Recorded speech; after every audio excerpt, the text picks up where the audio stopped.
ஓம் காளி தேவியே போற்றி போற்றி. ஓம் மகா காளியே போற்றி போற்றி. ஓம் ஸ்ரீகாளி தேவியே போற்றி போற்றி. என் அன்பு குழந்தையே, இந்த மங்களகரமான தினத்தில் உனது பிரச்சனைகள் அனைத்தையும் தீர்த்து உனக்கு நல்லதொரு வழியை காட்ட வரும் இந்த அன்னையை நீ அலட்சியம் செய்து விடாமல் இது உன் கண்ணில் பட்டவுடனே கேட்டு உன் வாழ்க்கையில் என்ன நடக்கப் போகின்றது, என்ன நடந்து கொண்டிருக்கின்றது என்பதை அனைத்தையும் தெரிந்து கொண்டு அதற்கு ஏற்றாற்போல் முடிவெடுத்து கொள்ள வேண்டும் என்ற நல்ல எண்ணத்தில் உன்னை தேடி வரும் தாயை அலட்சியம் செய்யாமல் உடனே கேட்டு தெரிந்து கொள் என் தங்க குழந்தையே. என் அன்பு குழந்தையே, மனம் போல்தான் வாழ்க்கை. இங்கு ஒவ்வொருத்தருக்குமே அந்த மனம்தான் தன் வாழ்க்கையை தேர்ந்தெடுத்து கொண்டிருக்கின்றது. யாருடைய மனம் எப்படி இருக்கிறதோ அதற்கு தகுந்தாற்போல்தான் இங்கு அனைத்துமே நடந்து கொண்டிருக்கின்றது. இப்பொழுது நீ என்ன கேட்கின்றாயா? என்னை பார்த்து கேட்கின்றாயா என் குழந்தையே? என் மனம் கள்ளம் கபடம் அற்றது என்று நீங்கள் தானே சொன்னீர்கள். பிறகு ஏன் என் வாழ்க்கையில் இப்படிப்பட்ட காரியங்கள் எல்லாம் நடந்து கொண்டிருக்கின்றது? என்னை அழிக்கும் இடமாக மாறிக்கொண்டே இருக்கின்றதே. இப்பொழுது என் மனம் சரியில்லையா என்று நீ என்னை பார்த்து கேட்கின்றாய் அல்லவா என் பிள்ளையே? உன் மனம் கள்ளம் கபடமற்ற மனமாகத்தான் இருக்கின்றது. அதனால்தான் தெய்வ சக்தி உன்னோடு உனக்கு துணையாக இருந்து கொண்டு வருகின்றது என்பதை நீ புரிந்து கொள். விதி உன்னோடு விளையாடினாலும், கர்ம வினைகள் உன்னை துரத்தி கொண்டு இருந்தாலும், இந்த காலகட்டம் சரியில்லாமல் உனக்கு இருந்தாலும், உன் எதிரியினாலும் உன் உற்றார் உறவினராலும் உனக்கு ஏற்படும் காரியங்களிலிருந்து தெய்வ சக்தியால் மட்டும்தான் இந்த காலகட்டத்தில் நீ நின்று கொண்டிருக்கின்றாய். இதை வென்று நீ நிற்கின்றாய் என்பதை முதலில் நீ தெரிந்து கொள் என் பிள்ளையே. ஒருவேளை நீயும் சூழ்நிலையின் காரணமாக சூழ்ச்சிகளை செய்திருந்தால் இந்த நேரத்தில் நீ இருந்திருக்கவே மாட்டாய் என்று நான் எத்தனையோ முறை உன்னிடத்தில் கூறி இருக்கின்றேன். சூழ்நிலை அவ்வப்பொழுது மாறிக்கொண்டுதான் இருக்கும். நம் மனதில் இருக்கும் எண்ணங்களை நாம் மாற்றாமல் இருக்கும் வரை நமக்கு எந்த ஒரு தீங்கும் நம்மை நெருங்காமல் பார்த்து கொள்ளும் ஒரு கவடமாக இருக்கும் என்பதை தெரிந்து கொள். நாட்களும் காலங்களும் நகர்ந்து கொண்டேதான் இருக்கிறது. ஒவ்வொருவரும் அவர்களால் அவரவர் செய்த வினையின் படிதான் வாழ்க்கை அனுபவித்து வருகிறார்கள் பிள்ளையே. அன்றெல்லாம் அரசன் அன்று கொள்ளும், தெய்வம் நின்று கொள்ளும் என்று சொல்வார்கள். ஆனால் இப்பொழுது எல்லாம் அப்படி இல்லை என்பதை நீ நிறைய முறை தெரிந்து இருப்பாய் என் பிள்ளையே. இந்த கலியுக காலத்தில் தெய்வம் அன்றன்றே கொன்று கொண்டுதான் இருக்கின்றது என்பதை நீ பலமுறை பார்த்திருப்பாய் பிள்ளையே. அவரவர் செய்த வினைகளும் தவறுகளும் அந்த கால முடிவிலேயே அவர்கள் அனுபவித்துவிட்டுதான் செல்வார்கள். யார் எல்லாம் எதுவெல்லாம் செய்கிறார்களோ செய்து வாழும்போதே அவர்களுக்கு அந்த தண்டனை திருத்தி அந்த தண்டனை கொடுத்து கொண்டுதான் இருக்கிறது இந்த தெய்வம். அவர் உயிர் பிரியும் போதுதான் அவர் செய்யும் பிழைகளை உணர்ந்து தெய்வத்திடம் மன்னிப்பு கேட்டு இந்த உலகத்தை விட்டு பிரிகிறார்களே. என்ன பிரயோஜனம் இருக்க போகின்றது தங்கமே? வாழும் பொழுது வாழ்க்கைக்காக எதை வேண்டுமானாலும் செய்துவிட்டு பிரியும் அந்த தருணத்தில் இப்படி பல மன்னிப்புகளை கேட்டால் மட்டும் அனைத்தும் சரியாகி அவர்கள் வாழ்ந்துவிடப் போறார்களா? முடிந்தது முடிந்ததாகத்தான் இருக்கும் தங்கமே. அப்பொழுது எல்லாம் அப்படி அல்ல. கர்மவினை என்பது முன்ஜென்மத்தில் செய்த பாவங்களை அடுத்த ஜென்மத்தில் தான் அனுபவிப்பார்கள். ஆனால் இப்பொழுது எல்லாம் அந்தந்த ஜென்மத்தில் செய்த பாவங்களுக்கு எல்லாம் அதே ஜென்மத்தில் அனுபவித்து விட்டுதான் பிறகு இறக்கிறார்கள் என்பதை நீ புரிந்து கொள்ளப் போகின்றாய் பிள்ளையே. இதை பார் என் தங்கமே.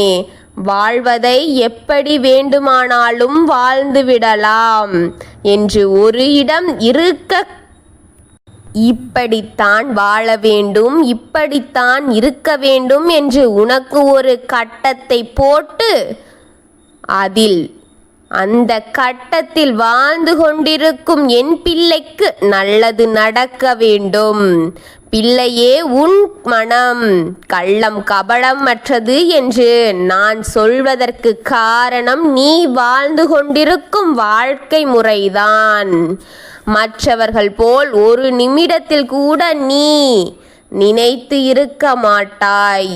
உன்னுடைய இரக்க குணத்தினால் அனைத்திலும் இருந்து நீ வென்று கொண்டே வந்து கொண்டிருக்கிறாய். ஒவ்வொரு ஆபத்திலிருந்து இன்று வரை தப்பித்து கொண்டே இருக்கிறாய். இன்னொரு உன் எதிரி செய்த வினைக்கு நீ இருக்கும் இடத்தில் அவர்கள் புல் முளைக்க வைத்திருக்கும்படியான காரியங்களை செய்து கொண்டிருக்கிறார்கள். என் தங்கமே, அப்படி அல்ல. தெய்வம் உன்னை காப்பாற்றி இந்த நேரத்தில் இதை கேட்டுக்கொள்ள வைத்து கொண்டிருக்கிறார் என்றால் நீ புரிந்து கொள்ள வேண்டும். இதை நினைத்துப்பார் என் தங்கமே. வாழ்க்கையில் வீணாகாது என்று நான் சொன்னது நடக்கத்தான் போகின்றது. உன் வாழ்க்கை வீணாகாது என்பதை நீ புரிந்து கொள். உன் வாழ்க்கை வீணாகாது என்று நான் சொன்னதால் மட்டும் இது அனைத்தும் நடக்கப் போவதில்லை.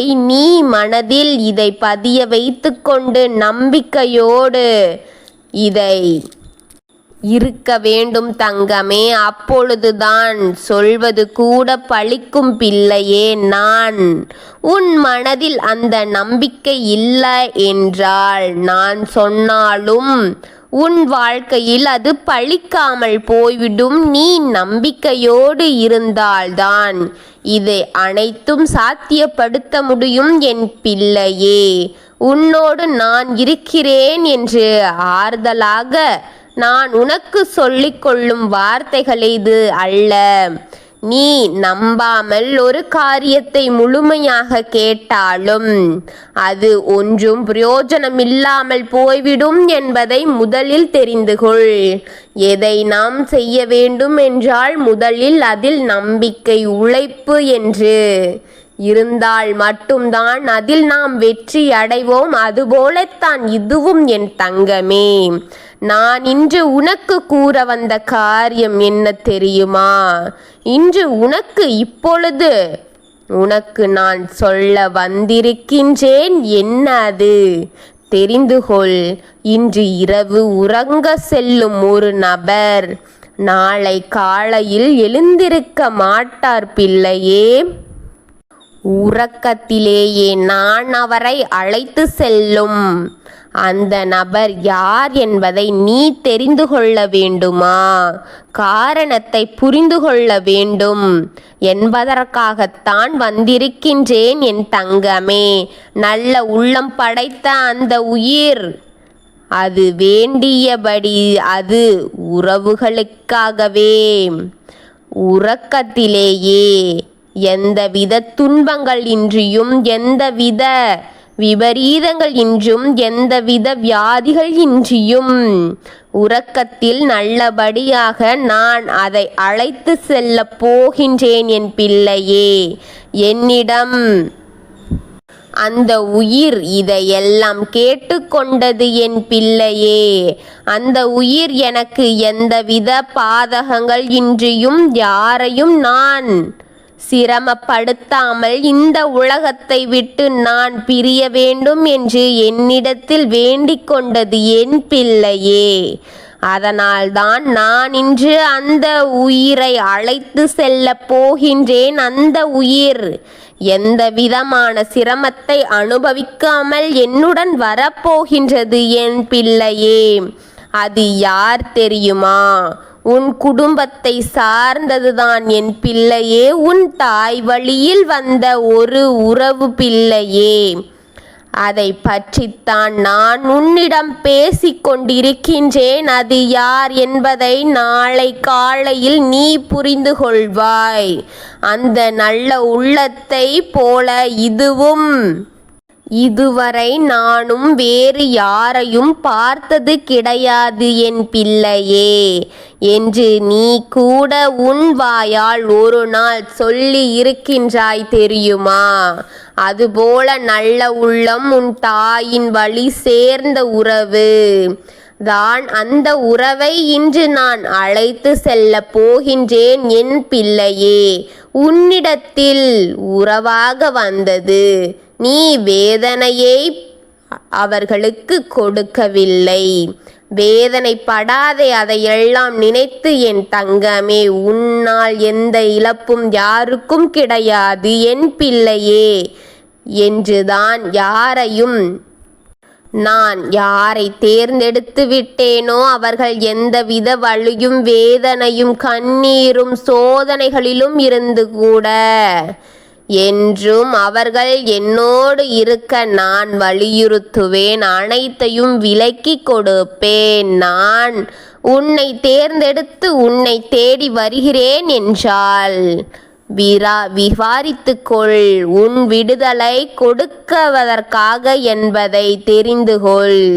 நீயும் சிறப்பான வாழ வைக்க நான்